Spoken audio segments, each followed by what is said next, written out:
नमस्ते, money capital channel में आप सबका स्वागत है। तो आज हम इस वीडियो में ओरिएंटल होटल लिमिटेड इस कंपनी का जो अभी Q2 का फाइनेंशियल रिजल्ट अनाउंसमेंट हुआ है उसके बारे में इंफॉर्मेशन देखेंगे और उससे एनालिसिस करेंगे कि कंपनी के जो Q2 के नंबर्स है वो किस तरह के और उससे कंपनी की ग्रोथ होगी या फिर नहीं। तो अभी Q2 के जो नंबर्स अनाउंसमेंट हुए उसके सभी नंबर्स यहाँ पर लैख में यहाँ पर मेंशन किए गए, उसको हम करोड़ में कन्वर्ट करके देखेंगे ताकि हमें क्वार्टर रिजल्ट समझने में एकदम आसानी हो। तो सबसे पहले हम इस क्वार्टर रिजल्ट में कंपनी का जो टोटल इनकम है उसके बारे में इंफॉर्मेशन देखते हैं। तो अभी Q2 में कंपनी ने 9,131 लाख मतलब 91 करोड़ का यहाँ पर टोटल इनकम जनरेट किया है, जो कि इसके कंपेरेटिवली क्वार्टर फर्स्ट में देखेंगे तो उस समय कंपनी ने 9,107 मतलब 91 करोड़ का ही जो टोटल इनकम है वो जनरेट किया था। तो क्वार्टरली बेसिस अगर हम देखेंगे तो कंपनी का जो टोटल इनकम है वो हमें 91 करोड़ का ही यहाँ पर देखने को मिला है। तो सेम क्वार्टरली बेसिस कंपनी का टोटल इनकम देखने को मिला है। और वही अगर हम इसके बाद कंपनी का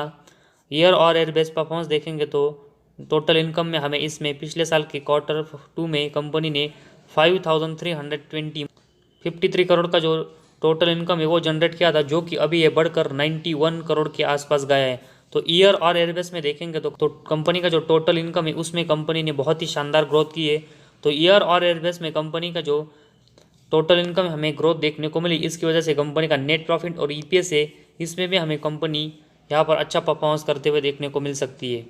तो कंपनी के रिलेटेड अभी हमने जो टोटल यहाँ पर इनकम देखा उसमें से हम कंपनी के रिलेटेड एक्सपेंस और उसके साथ ही में कंपनी के जो भी टैक्सेस है उन सब को कट करके देखेंगे तो कंपनी का हमें प्रॉफिट फॉर द पीरियड यहाँ पर देखने को मिलता है, मतलब नेट प्रॉफिट देखने को मिलता है। तो ऐसे में अभी Q2 में देखेंगे तो कंपनी ने 1,105 लाख मतलब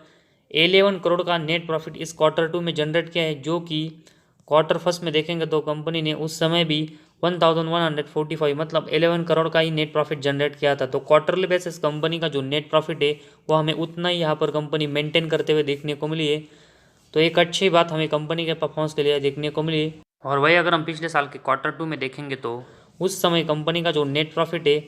वो हमें -483 लाख मतलब -4 करोड़ का कंपनी का जो लॉस है वो पिछले साल के Q2 में देखने को मिला था, जो कि इसके कंपेरेटिवली कंपनी अभी हमें इस Q2 में 11 करोड़ का प्रॉफिट जनरेट करते हुए देखने को मिली है। तो ईयर और ईयर बेस में देखेंगे तो कंपनी का जो लॉस में थी वो अभी हमें एक अच्छे प्रॉफिट में आते हुए देखने को मिली है, जो कि कंपनी के बिजनेस के लिए एक बहुत ही शानदार बात है। और उसके साथ ही में अगर हम कंपनी का ऑपरेटिंग प्रॉफिट मार्जिन के बारे में इंफॉर्मेशन देखेंगे तो पिछले साल के Q2 में कंपनी का ऑपरेटिंग प्रॉफिट मार्जिन 8% का हमें देखने को मिला था, जो कि अभी ये बढ़कर 26% के पास गया है। तो ऐसे में कंपनी ने ऑपरेटिंग प्रॉफिट मार्जिन में भी एक शानदार ग्रोथ की है, जो कि कंपनी के बिजनेस के लिए एक बहुत ही अच्छा पॉइंट है। इसके बाद कंपनी का अर्निंग पर शेयर है उसके बारे में हम इंफॉर्मेशन देखते हैं।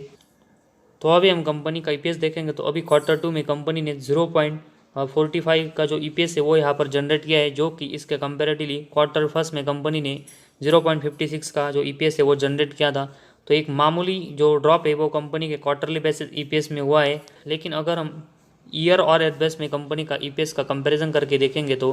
पिछले साल के Q2 में कंपनी का ईपीएस -0.42 था, जो कि अभी प्लस में आकर 0.45 हुआ है। तो ऐसे में ईयर और ईयर बेस में कंपनी का जो ईपीएस है उसमें कंपनी ने बहुत ही शानदार ग्रोथ की है। तो अभी हम इसमें कंपनी के परफॉर्मेंस देखेंगे तो कंपनी का टोटल इनकम और कंपनी का नेट प्रॉफिट अगर हम देखेंगे तो क्वार्टरली बेसिस कंपनी का जो क्वार्टर फर्स्ट में नेट प्रॉफिट था वो हमें Q2 में उतना ही देखने को मिला है। तो क्वार्टरली बेसिस अगर हम देखेंगे तो कंपनी का नेट प्रॉफिट और टोटल इनकम है वो हमें कंपनी का सेम ही देखने को मिला है, तो उसको कंपनी मेंटेन वैसे ही करते हुए देखने को मिली। और साथ ही में अगर हम ईयर और ईयर बेस में देखेंगे तो कंपनी जो टोटल इनकम और नेट प्रॉफिट में लॉस करते हुए देखने को मिली थी, और जो नेगेटिव में था वो अभी हमें इस Q2 में शानदार कंपनी नेट प्रॉफिट जो टोटल इनकम है उसमें एक अच्छी ग्रोथ करते हुए देखने को मिली। और उसके साथ ही में कंपनी का ऑपरेटिंग प्रॉफिट मार्जिन और कंपनी का जो ईपीएस है उसमें भी कंपनी ने ईयर और ईयर बेसिस पर बहुत ही अच्छी ग्रोथ की, जो कि कंपनी के बिजनेस के लिए एक बहुत ही अच्छा पॉइंट है। तो कंपनी ओवरऑल अगर हम सेगमेंट में देखेंगे तो ईयर और ईयर बेस में कंपनी ने सभी सेगमेंट में एक बहुत ही अच्छी ग्रोथ की है, जिसकी वजह से आने वाले दिनों में कंपनी का जो शेयर है वो हमें पॉजिटिव और अच्छे रिटर्न देते हुए देखने को मिलेगा।